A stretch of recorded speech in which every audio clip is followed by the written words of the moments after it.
This is Ruben Lowing. It is Friday morning, and it's my leadership talk. I've been reading The 5 a.m. Club by Robin Sharma. It's like 182 pages, and so there's he talks about this 20-20-20 strategy, and so I'm 181 pages in the book, and he finally outlines that strategy. So the very first 20 minutes of your day, do something high intensity physical workout, making you sweat, right? So I'm like, okay, what could I do? What could I do for 20 minutes? And he says, if you got a workout routine already, you know, um, you can still do that, right? But just that first 20 minutes, do something, whether it's running, jumping rope, high exertion physical activity. So I'm like, okay, the highest intensity workout I could do is hit the heavy bag, and that's why I like to do it.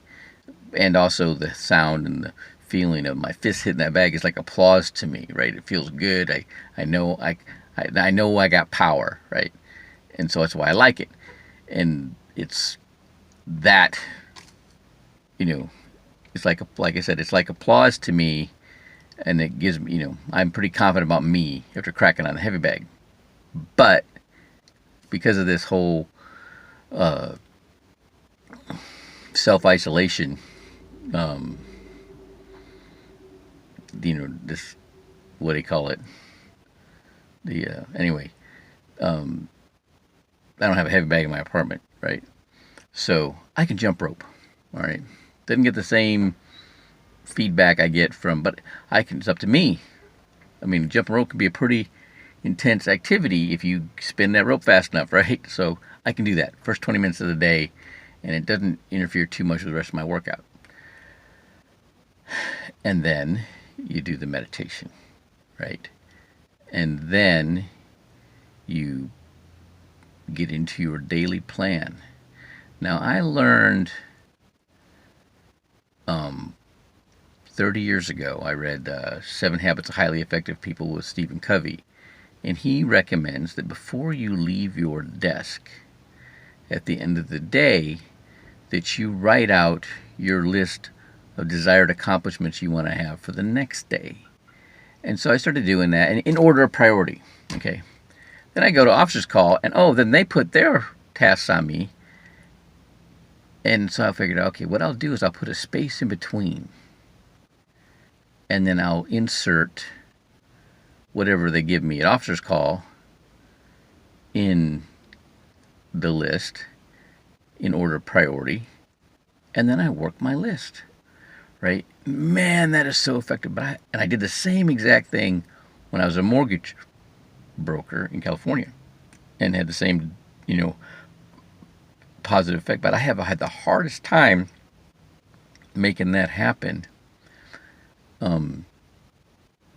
since I got here to Texas. And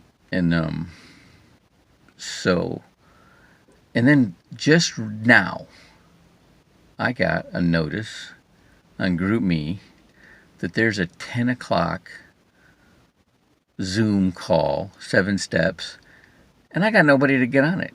All right. So I'm doing this for my team. So here's what I'm going to tell you. What I've learned and kind of put together recently on what you have to do to implement the habits that you need to have to be successful in whatever you want to do is you need to be opportunistic. Perfect example was I needed to change my workout where I hit the heavy bag in the afternoon, do my boxing workout in the afternoon, because it takes about an hour, and move that to the morning. Because I could do my calisthenics or weight training in any time. I can do that in the evening, right? And after 9 o'clock or 10 o'clock, whatever, that's not a problem. But getting to the gym, it took me about almost 2 months to get to the gym at 6 o'clock in the morning and hit the heavy. But once I got there, I found I had more energy in the morning. Actually, my workout hitting the heavy bag in the morning was better than in the afternoon because I had more energy, right? And it gets me really amped and a lot of high positive energy for the rest of the day. So, but the point is that I once I got an opportunity to get to the gym at 6 o'clock in the morning, right, then I didn't want to. I held onto that habit with a white knuckle grip. I didn't let that go for nothing. But it did take a while to make it happen. But when I had the opportunity, I did it. So it's the same thing with everything. Once you get the opportunity to take that action, that desired action that you want to create, make into a habit, do it at the first opportunity. Okay? And then once you do it, try to maintain it for, like I said, hold on to it with a white knuckle grip. Okay? So, just like this is so sweet. Notice that there's a 10 o'clock 7-step Zoom call this morning, and I'm going to post that in my, I'm going to put that in my campaign manager, and I'm going to send it out, right? And if any of you all that get it can get on it, if have anybody else that can get on it, then be my guest, okay? But I understand that we're all in that. See, here's how people look at this, and they do it. It's the wrong way. It's like, I tried it, I couldn't do it, I'm done. No, right?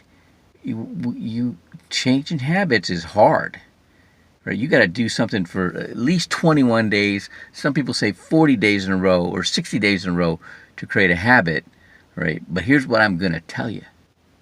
This is you. So you said it. Let's say worst case scenario.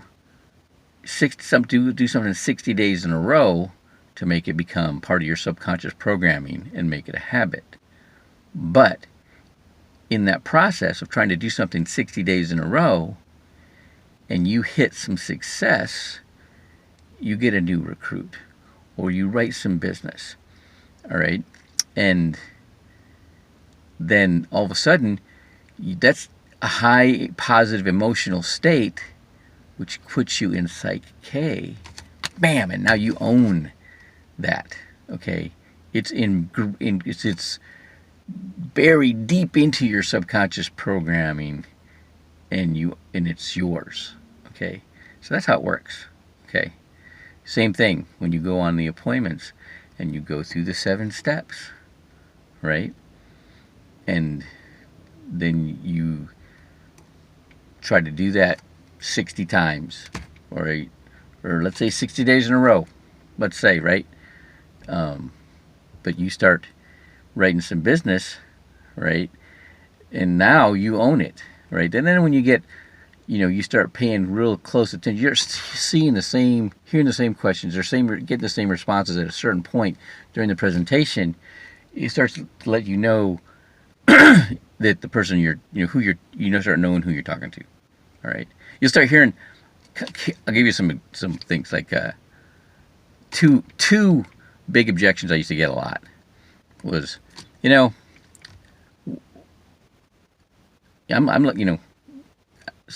would I listen to somebody who doesn't have the fruit on the tree, right?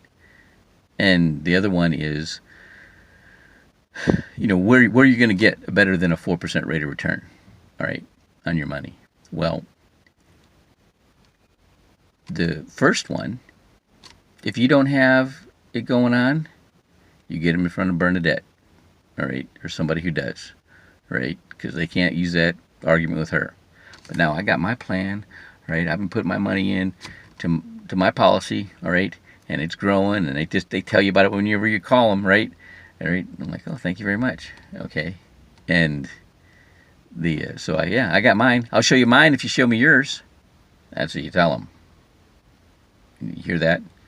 Write that down. Okay. If you got a plan, you can use that. You can answer that way. Okay. Then, when somebody gives you that, where can you get a a 4% rate of return. Well, you just know they don't know. I didn't know. I didn't think you'd get any better than 4% because that's all the banks could give me. They don't, you know, Navy, Army credit union gives you that, right? But nobody else does, right? Well, the answer is the S&P 500 is averaged about 12% since the beginning. And if you take out 2008, it's averaged about 18. You understand that?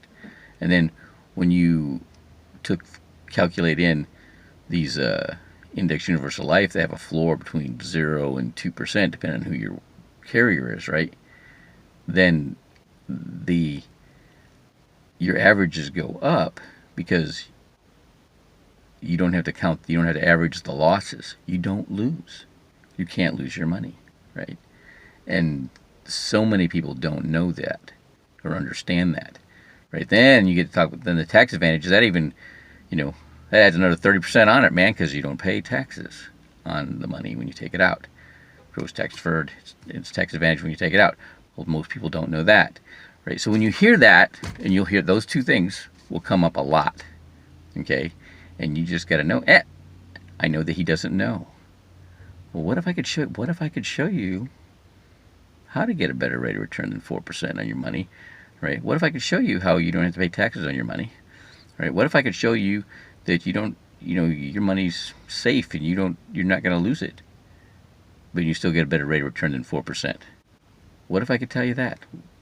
Okay. What if I could show you how that's possible? All right. And then you wait for their response. Okay.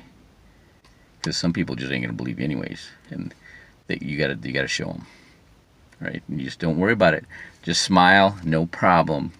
Just I'll keep in touch with you. Right. And that's how you handle that. Okay.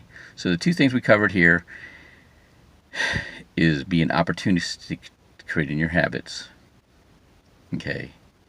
And so that's why I'm going to post whenever, like this one that popped up, 10 o'clock, there's going to be this Zoom call, 7-step, all right, with Bernadette.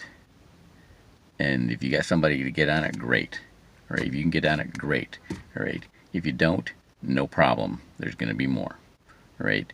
And then, start, set that for, what your habits need to be. You determine them that you need to do to be successful in this business. And you set that whenever there's an opportunity to implement that action, do it. And then maintain it, hold on to it with a white knuckle grip and don't let it go. And then I would recommend that you yourself utilize this method of organization, all right, before you go to bed at night or before you leave your office. You write down what you want to accomplish tomorrow in order of priority. Leave a space in between in case something like this comes up. You can insert it in there. All right. So that's what I'm doing and what I'm recommending to my team. Ruben Lowen out.